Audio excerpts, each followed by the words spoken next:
Okay, we have seen the stills of me taking the Bell and Ross 01 apart, and a little bit of background. The reason I've decided to do this myself is when I went to the jewellers and I said, can I do this myself? They said, oh no, you definitely can't do this yourself, sir. You need to be a qualified technician.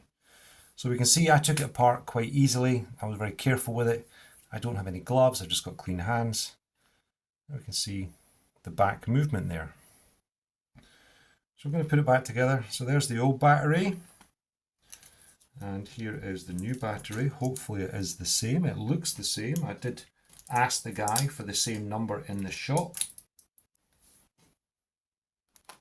There's the new battery. Actually, is it the same? I certainly hope so. So we will just drop that in there.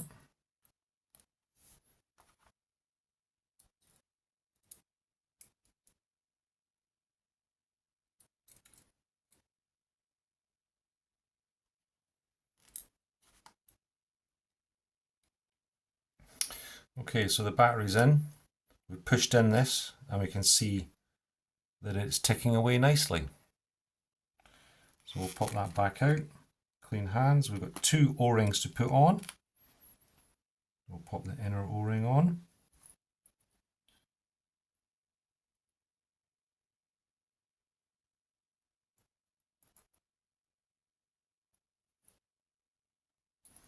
Yeah, I can see that's a little bit fiddly, but I've never done this before.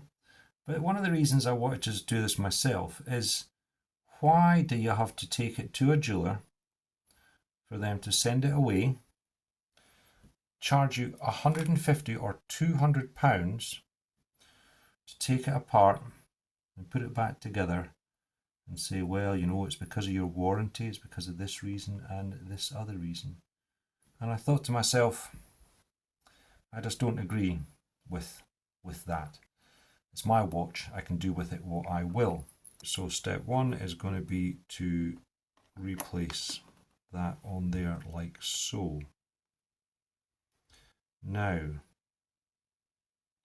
this is the back, and you can see the top has a little cutout for the battery, and the O-ring is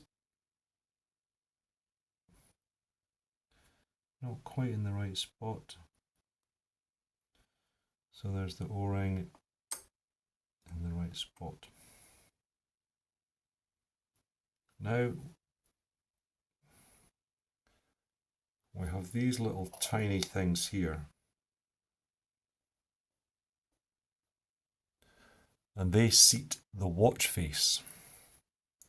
So now we've got to turn it over without it falling apart. I think that's about right. Put back into shot there. So these things are incredibly fiddly, and they need to drop in to the little hole.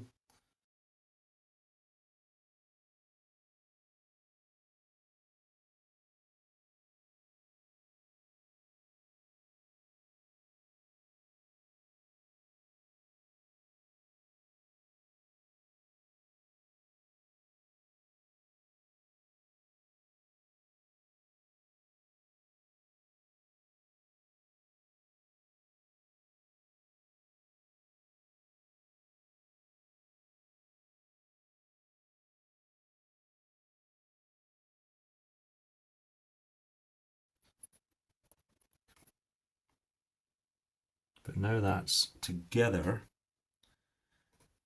I need to turn the watch upside down without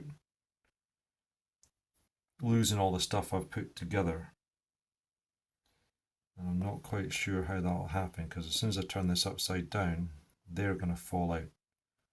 So we're going to get a little bit of sticky tape, and we can always clean this afterwards.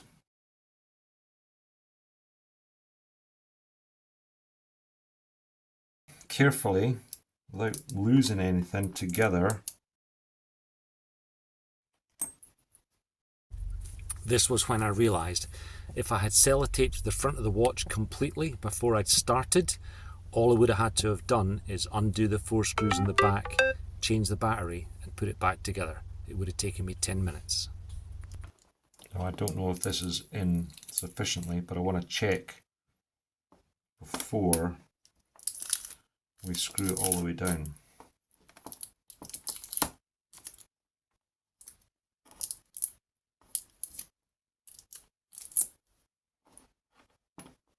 Okay, well the watch seems to be together. We just need to finally, I don't know if you can see, the second hand is now ticking. And next up, we just need to line up all these screws. And the pattern I want is each one pointing inside.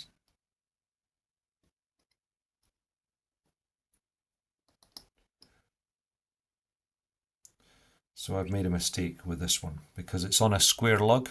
Sorry, I've made a mistake with this one. It's on a square lug, so it has to come out and go back in. So I'm going to tighten these down first. Okay, so we've had a quick look. We have had a quick look on the internet. These three are correct. This one is incorrect.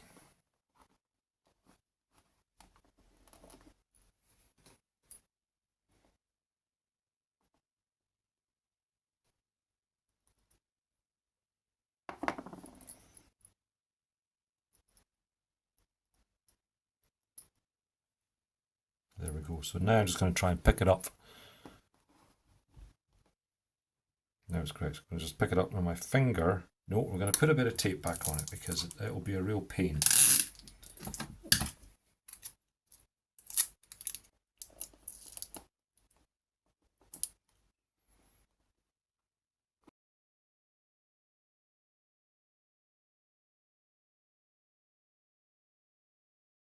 Job's a good one. My watch is working.